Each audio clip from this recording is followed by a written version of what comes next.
जी, बिस्मिल्लाहिर्रहमानिर्रहीम। अस्सलाम वालेकुम डियर स्टूडेंट्स। मेरा नाम मुनीब अज़हर है। आज हमने जो है सेशन स्टार्ट करना है। एक हमने एक इंट्रोडक्टरी सेशन जो है वो स्टार्ट में लिया था कि प्रोजेक्ट बेसिकली होता क्या है वर्चुअल यूनिवर्सिटी का, और किस तरीके से जो है हम उसको प्रेजेंट करते हैं, या क्या उसके जो है फेजेस होते हैं। ठीक है। अब उस लंबी बहस में पढ़ने की बजाय अब मैं आपको स्पेसिफिकली प्रोटोटाइप टेस्ट फेस जो है उसके बारे में आपके साथ कुछ डिस्कशन करना चाह रहा हूँ। उसमें सबसे पहले तो हमें ये समझने की जरूरत है कि प्रोटोटाइप फेज है क्या, और फिर उसके अंदर जो प्रोग्रामिंग लैंग्वेजेस है वो हमें किस लिए यूज हम करेंगे। ठीक है। सबसे पहले तो आपका प्रोटोटाइप फेज एक असाइनमेंट होगी जिसके अंदर आपको आपका सुपरवाइजर जो है वो ये चेक करने के लिए कि जो आपने प्रोजेक्ट सिलेक्ट किया है क्या आपको उससे रिलेटेड इंफॉर्मेशन है, आपको उससे रिलेटेड जो प्रोग्रामिंग लैंग्वेजेस है उनकी बेसिक प्रोग्रामिंग आती भी है कि नहीं। ठीक है। तो वो आपसे वो असाइनमेंट बनवा कर वो आपकी जब सबमिशन हो जाएगी तो वाइवे के दौरान वो आपसे वही आपकी एप्लीकेशन एक्सप्लेन करवाएंगे, और फिर वो में से जो कोड होगा वो आपसे एक्सप्लेन करवाएंगे। इस कोड को एक्सप्लेन कर दें, या फिर वो आपसे कोई एक एक टैग या एक इफ एल्स स्टेटमेंट कुछ इस तरह का कोड आपसे लिखवाएंगे। ठीक है। इसके अंदर हमारे पास मोस्टली जो स्टूडेंट्स हैं वो पीएचपी प्रोजेक्ट ही कर रहे हैं, और उसके अंदर ये जो पांच मेन चीजें वही यूज होती हैं, जिसके अंदर आपका एचटीएमएल, सीएसएस, जावास्क्रिप्ट, पीएचपी और माई एसक्यूएल यूज होता है। आज हमने एचटीएमएल को डिस्कस करना है। हमारे अगले 5 से 7 सेशन जो होंगे वो इंशाल्लाह एचटीएमएल से रिलेटेड होंगे। इसके अंदर हम आपको कोशिश करेंगे प्रॉपर एचटीएमएल की आपको सिखाएं कि आप कैसे इसको कोड कर सकते हैं और कैसे आप उसको लेकर आगे चल सकते हैं अपने प्रोजेक्ट के पर्सपेक्टिव से भी, और अपने एक कैरियर के पर्सपेक्टिव से भी, कि आप उसको एचटीएमएल को या वेब डेवलपमेंट को, वेब डिजाइनिंग को एज अ कैरियर लेकर चलें। ठीक है। तो इंशाल्लाह आज हम इस HTML को डिस्कस करेंगे, और प्रोजेक्ट के अंदर आपका जो HTML है वो बड़ा एक इम्पोर्टेंट रोल प्ले करेगा, और उसके अलावा HTML आपकी जो वेब डेवलपमेंट के अंदर भी आपको काफी हेल्प आउट करता है। ठीक है।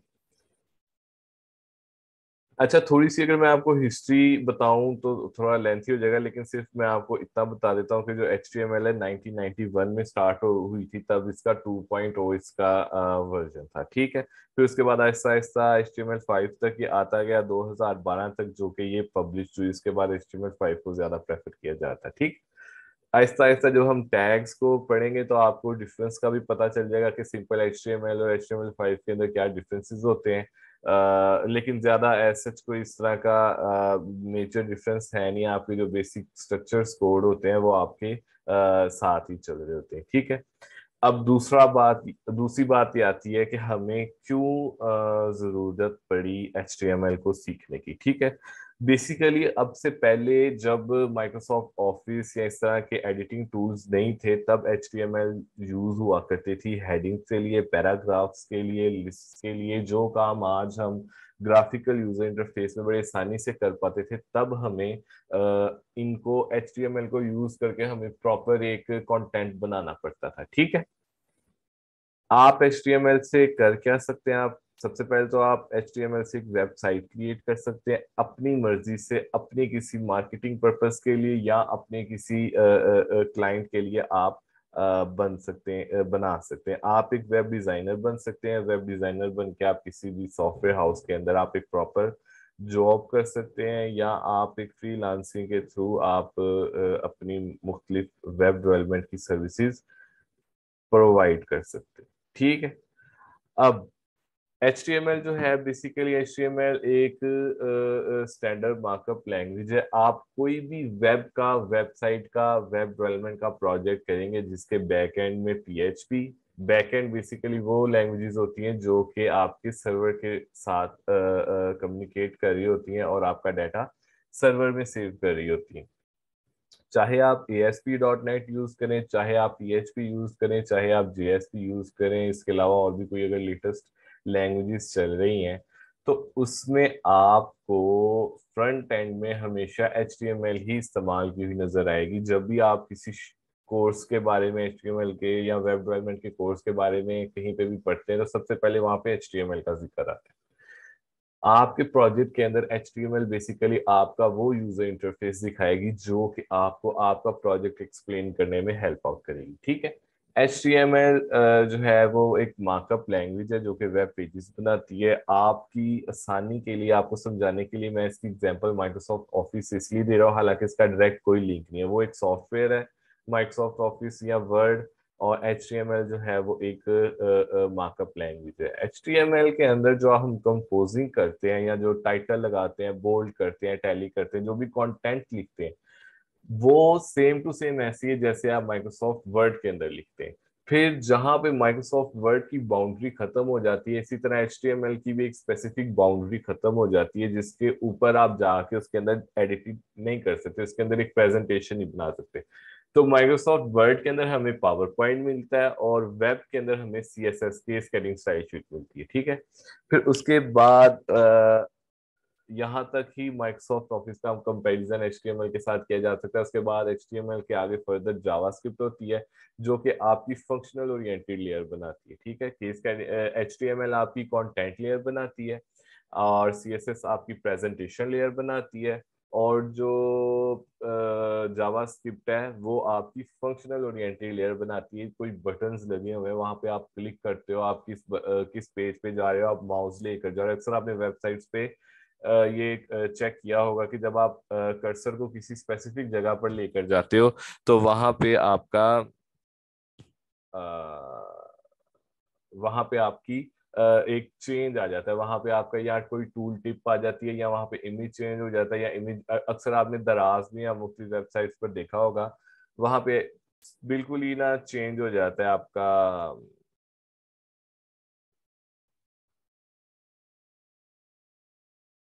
उसका फेस चेंज हो जाता है, ठीक है। काइंडली मुझे एक बार बताइएगा, सब स्टूडेंट्स को मेरी आवाज आ रही है? कोई किसी को कोई इशू तो नहीं आ रहा आवाज के अंदर?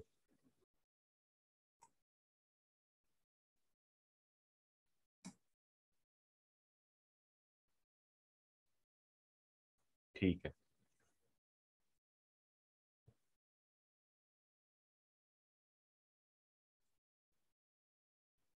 अच्छा, तो हम यहाँ पे थे कि हम HTML को कैसे यूज कर सकते हैं, क्या हम इसका फायदा है, इस तरह हम इसको लेकर आगे चल सकते हैं।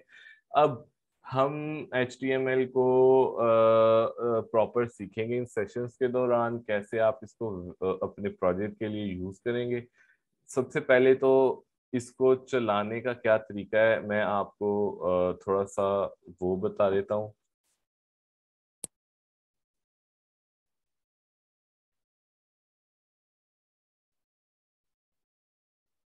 अच्छा जी, सबसे पहले आपने जब अपने डेस्कटॉप पे होना है ना, यहाँ पे आपने इन नोटपैड प्लस प्लस इंस्टॉल कर लेना है।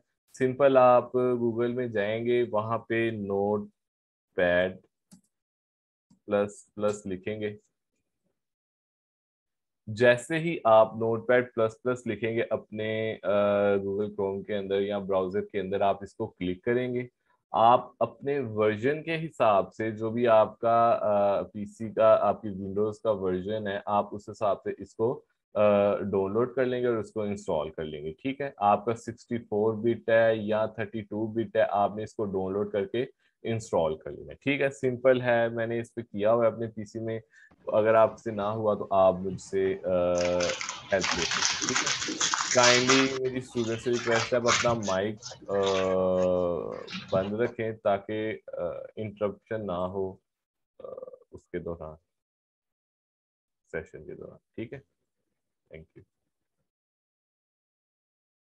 अच्छा जी, आपने नोटपैड प्लस प्लस इंस्टॉल कर लिया। आपने उससे भी पहले सिंपल एक न्यू पे जाना है और आपने एक टेक्स्ट डॉक्यूमेंट क्रिएट कर लेना है, ठीक है। टेक्स्ट डॉक्यूमेंट क्रिएट करने के बाद आपने इसका सिंटैक्स लिखना शुरू करना है। बेसिकली जो HTML का सिंटैक्स है वो टैग्स के फॉर्म में होता है। आप सबसे पहले HTML स्टार्ट करते हो और HTML को क्लोज कर देते हो। ये आपका टैग आपने स्टार्ट कर दिया और टैग आपने क्लोज कर दिया। अब आप सबसे पहले इसको सेव एज करोगे। इंडेक्स डॉट HTML, और आप स्टार्ट में और एंड में डबल क्वेश्चन दे दोगे, ठीक है। अगर तो आपने इसको नीचे से ऑल फाइल्स नहीं किया, आपने सिंपली इंडेक्स डॉट HTML लिखा, डबल क्वेश्चंस लगाए और आपने इसको डेस्कटॉप पे सेव कर दिया, तो आप ये देखेंगे कि आपका जो वेब आपने जो कोड लिखा है वो आपका वेब ब्राउजर की फॉर्म में आ गई, यानी कि इसकी एक्सटेंशन जो है बेसिकली वो डॉट HTML है।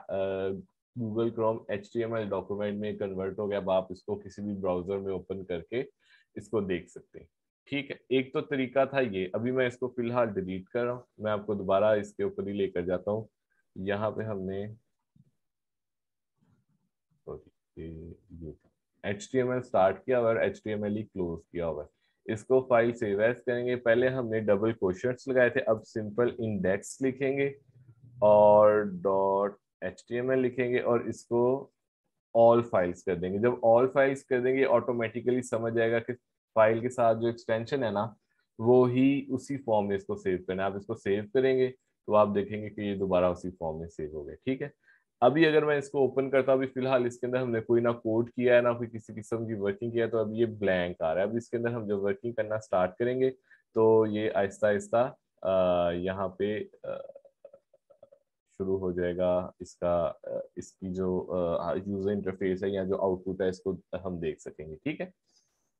अच्छा, अब यहाँ से इसका कोड इस तरीके से इसको आप लिख सकते हैं कि अच्छा, आपने जब ये इस तरह ये बन जाएगा ना इसका डॉट HTML के एक्सटेंशन के साथ, आप इसको गूगल क्रोम में भी ओपन कर सकते हैं और आप इसको नोटपैड प्लस प्लस के साथ भी ओपन कर सकेंगे। नोटपैड प्लस प्लस के साथ जब आप ओपन करेंगे तो आपने जो इसके अंदर कोड लिखा होगा वो आपको यहाँ पे नजर आ जाएगा, ठीक है। बेसिकली जो होता है ना HTML, उसके तीन पोर्शंस होते हैं, ठीक है। एक तो हेड पोर्शन, ठीक है, और दूसरा दो पोर्शंस होते हैं, एक हेड पोर्शन होता है और एक बॉडी पोर्शन होता है, ठीक है। आपके हेड के अंदर जो भी आपने टाइटल देना है, कोई आपने कोई दूसरी फाइल को इसके अंदर इंक्लूड करवाना है, आपने केस हेडिंग स्टाइल शीट की जो फाइल इसके अंदर इंक्लूड करवानी है वो आप हेड सेक्शन में करोगे और बाकी जो कंटेंट लिखोगे वो आप बॉडी सेक्शन में लिखोगे, ठीक है।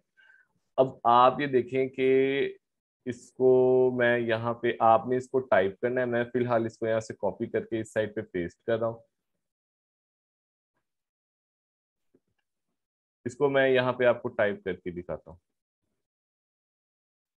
HTML स्टार्ट हुआ, उसके बाद हेड इसका स्टार्ट हुआ। अब जैसे आप इसका सही टैग लिखेंगे, टैग्स आपको जुबानी याद करने पड़ेंगे, जैसे आप इसके टैग्स लिखेंगे आप इसको कलर कॉम्बिनेशन इसका आप देखेंगे कि अब ये पहले तो ये अकेला सिर्फ ब्लू था, ठीक है। जब मैंने इसका क्लोजिंग टैग भी लगाया है तो इसको इसके साथ ये एक्सेस कर रहा है, इसको दिखा रहा है कि ये आपका स्टार्टिंग टैग है, ये क्लोजिंग टैग है, ठीक है। टैग बेसिकली वो स्टेटमेंट्स हैं जो कि आपकी वेब पेज को बताएंगे कि इस जगह पे आपने ये कंटेंट दिखाना है या इस कंटेंट को इस तरीके से दिखाना है, बोल्ड दिखाना है, टैलिक दिखाना है, किस तरीके से दिखाना है, ठीक है।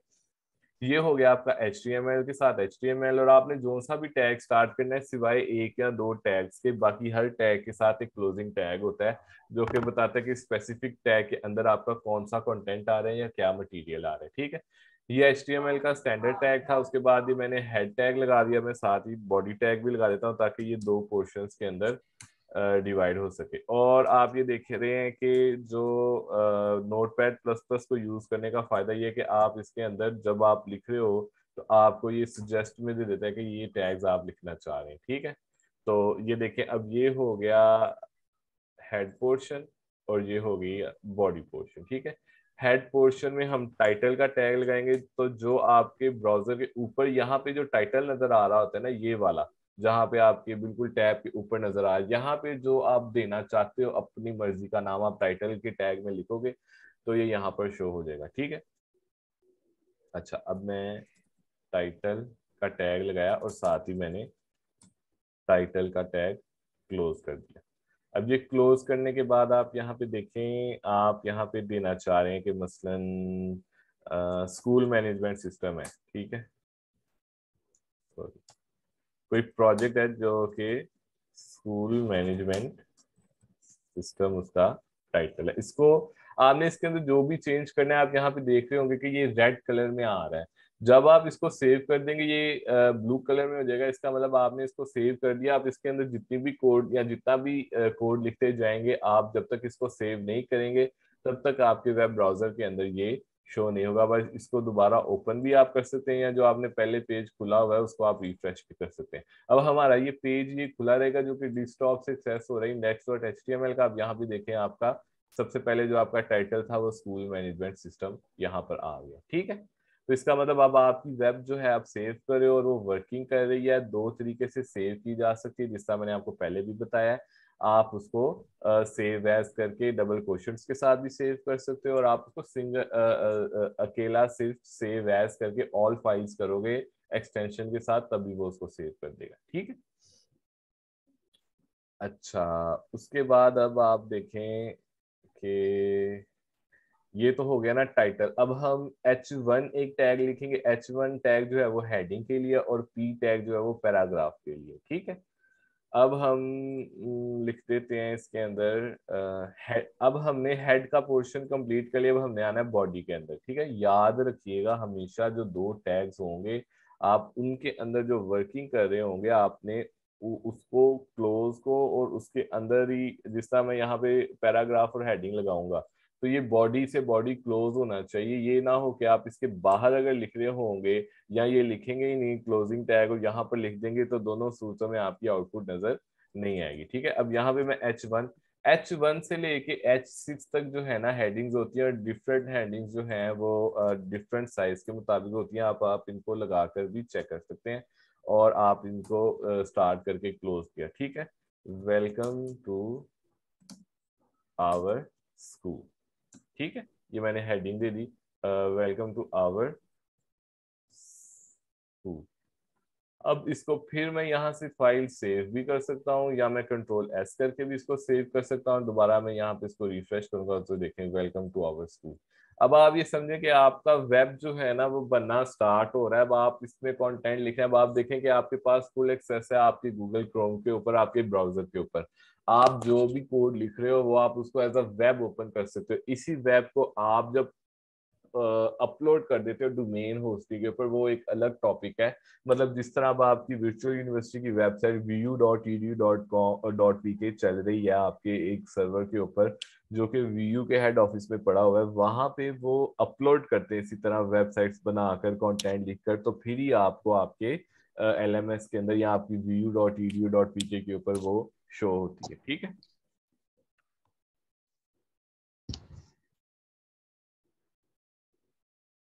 अच्छा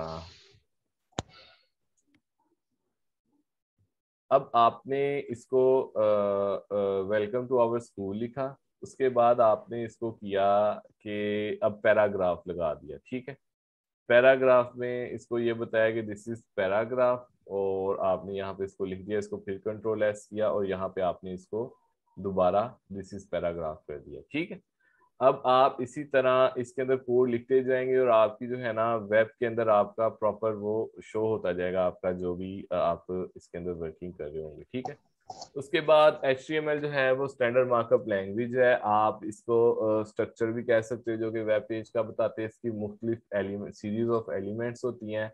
आप इसके जो टैग्स होते हैं वो लेबल होते हैं पीसीस के, जैसे कि हेडिंग, पैराग्राफ, टेबल होते हैं। ठीक है, जिसकी एग्जांपल अभी हम वहां पे वर्किंग में भी लेकर आ रहे हैं कि आपके HTML के अंदर हेड पोर्शन आ गया, बॉडी पोर्शन आ गया, और फिर HTML को क्लोज कर दिया। ठीक है, HTML में डॉक टाइप आप स्टार्ट में जो लिखते हो वो आप ये डॉक्यूमेंट बताना चाहते हो कि डिक्लेरेशन करना चाहते हो कि वो डॉक्यूमेंट बेसिकली है क्या। ठीक है, HTML का टैग जो है वो ये बताने के लिए होता है कि ये HTML का पेज है। हेड का टैग ये बताने के लिए कि इंफॉर्मेशन आपकी डॉक्यूमेंट के अंदर क्या क्या है। टाइटल का टैग आपका स्पेसिफिक डॉक्यूमेंट का टाइटल बताता है। बॉडी जो है वो विजिबल पेज कंटेंट रखती है। H1 जो है वो लार्ज हेडिंग है। अब H1 से लेके आप H6 तक जो है वो मुख्तलिफ हेडिंग्स दे सकते हो, और उसका आपको यहाँ से कंपैरिजन करके मैं आपको साइज बता सकता हूँ। यहाँ पे 2, और फिर जो टैग आपने क्लोज करना है उसी उसी स्पेसिफिक टैग को आपने बंद भी करना है। ठीक है,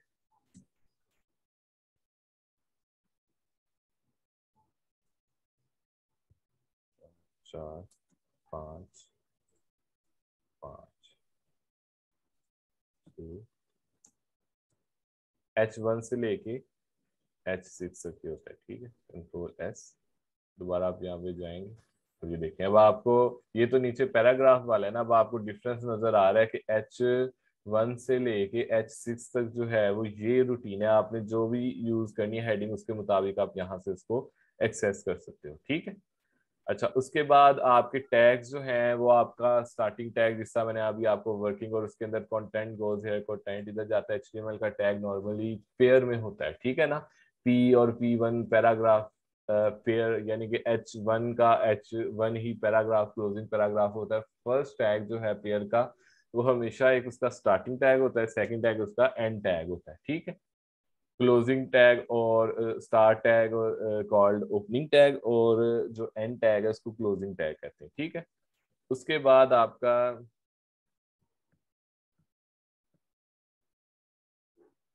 आपका जो स्ट्रक्चर है बेसिकली जिस तरह मैंने अभी आपको बताया कि एचटीएमएल स्टार्ट हुआ हेड, उसके अंदर पेज टाइटल, फिर बॉडी और एचटीएमएल बंद, बेसिकली ये उसका जो है ना ये स्ट्रक्चर होता है वेब का। ये तो एक उसका स्ट्रक्चर है ना, लेकिन जब आप वेब में देख रहे होते हो तो आप जिस तरह प्रॉपर वेबसाइट्स लिख रहे होते हो ना वैसे दिखा रहे होते हो, ठीक है।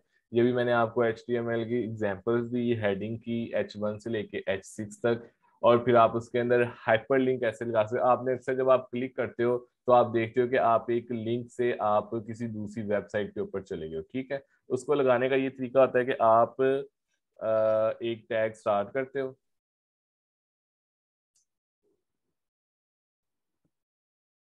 आपने हैरिफ लिखा वहां, उसके अंदर फिर आपने यूआरएल लिखा, ठीक है। और उसके बाद फिर आपने उसको बंद किया और लिंक का उसमें बता दिया स्क्रीन कंटेंट। स्टॉप है, स्क्रीन स्टॉप है। सब स्टूडेंट्स को नहीं नजर आ रही?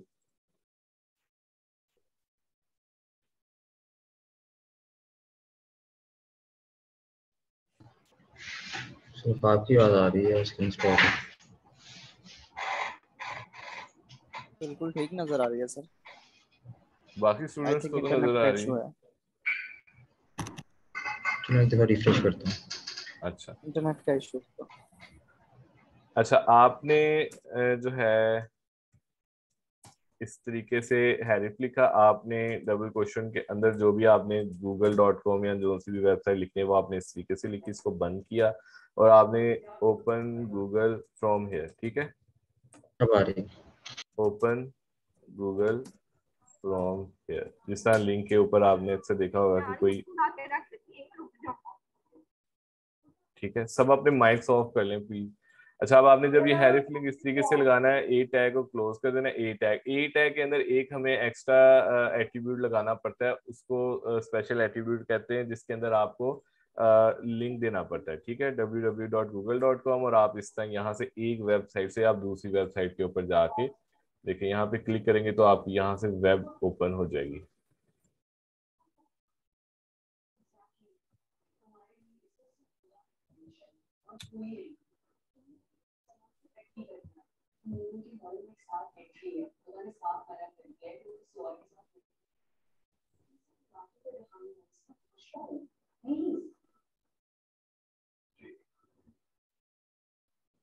अच्छा, आपको ना यहाँ पे https:// फॉरवर्ड स्लैश और फिर google.com इस तरह लिखना पड़ेगा, फिर आपकी जो है ना वेबसाइट यहाँ पर आकर ओपन होगी। यहाँ पे मैं क्लिक कर रहा हूँ तो देख लें google.com ओपन हो रहा है, ठीक है। अच्छा, उसके बाद आप इमेज लगा सकते हो। इमेज का इंशाल्लाह मैं आपको नेक्स्ट सेशन में बताऊंगा, अभी सेशन में टाइम थोड़ा रह गया। आपने किसी ने जो जो क्वेश्चंस करना है पूछ ले। इमेज लगाने का तरीका हाइट और विड्थ के साथ मैं आपको कल बताऊंगा। आज हमने HTML का इंट्रो पर, HTML के अंदर टैग्स का क्या मकसद होता है, इसमें से मोस्टली चीजें आपको पहले पता भी होंगी लेकिन कई स्टूडेंट्स को पता नहीं थी, उनको हमने रिवाइज करवाया। और उसके बाद आप कैसे टैग्स लगा सकते हो, कैसे क्या इंफ्रास्ट्रक्चर होता है आपकी वेब का, और उसमें हेडिंग्स का क्या रोल होता है, पैराग्राफ और लिंक कैसे लगा सकते हो, टाइटल कैसे लगा सकते हो। आपने ये अपने तौर पे भी, जब तक आप अपने तौर पे इसको एक्सपीरियंस नहीं करोगे आपको इस चीज की प्रैक्टिस के बगैर समझ नहीं आएगी। ये पूरे का पूरा सेशन आपको रिकॉर्डेड भी मिल जाएगा, आप इसको दोबारा भी ओपन करके देख सकोगे। अभी किसी ने अगर कोई क्वेश्चन करना है तो आप वो क्वेश्चन कर सकते हैं। प्रोजेक्ट से रिलेटेड, HTML से रिलेटेड। कौन सा वर्जन, नोटपैड प्लस प्लस का, कौन सा वर्जन यूज कर रहे हैं नोटपैड प्लस प्लस का आप कोई भी लेटेस्ट वर्जन यूज कर सकते हो, जिसका मैंने आपको वेबसाइट ओपन करके बताया था। लेकिन आपने ये चीज चेक करनी है कि आपका अगर जो 64 है ना, अगर आपका 64 विंडोज बिट और या 32 जो भी है, आपने इसकी प्रॉपर्टीज में से चेक कर लेना है। और ये मेरा जो है वो 64 बिट है। इसी तरह आपने चेक कर लेना है, अगर आपका 64 है तो आपने नोटपैड प्लस प्लस भी 64 का करना है। अगर आपका 32 बिट है तो आपने 32 बिट ही करना है। ठीक है। ठीक है। और कोई क्वेश्चन इसके अलावा किसी का?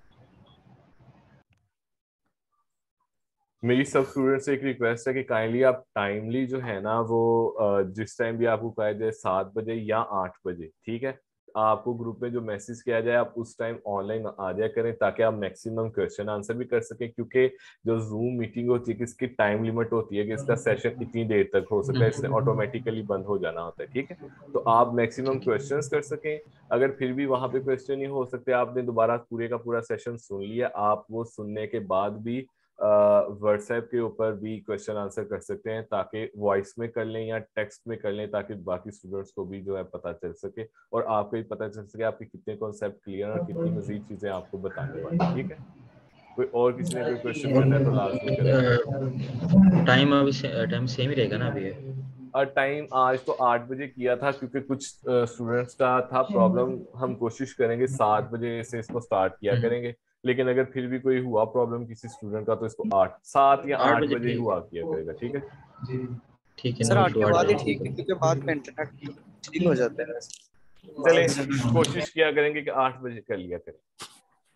और कोई उसके किसी का बाद कोई क्वेश्चन है कोई इससे रिलेटेड तो वो पूछें, अभी HTML तो से कोई नहीं है, रिलेटेड। बाकी अभी तो बेस पे होगा सर क्वेश्चन, जी, डेली बेस पे सर। आपकी आवाज क्लियर नहीं आ रही, थोड़ा सा लाउड बोलें। मैंने कहा सर डेली बेसिस पे सेशन होंगे। हाँ, वर्किंग डेज में हुआ करेंगे, 5 जो वर्किंग डेज होते हैं उसमें, अच्छा सैटरडे अच्छा संडे ठीक। नहीं होते। रिमशा, आप कुछ पूछना चाह रही हैं तो पूछ लें। हेलो, चले और भी अगर किसी के कोई क्वेश्चन आंसर हुए, ये हम अपनी वीडियो जो है रिकॉर्डेड वीडियो हम अपलोड करेंगे यूट्यूब के ऊपर, वहां से लिंक आपको शेयर करेंगे ग्रुप में, आप वहां पे भी सारा दोबारा देख सकेंगे। और कोई आप मजीद क्वेश्चन आंसर करना चाहें तो आप वहां से कर सकेंगे। इंशाल्लाह हम टाइम टू टाइम HTML और CSS को कवर करेंगे और साथ आपका प्रोटोटाइप टेस्ट फेज भी कंप्लीट करेंगे।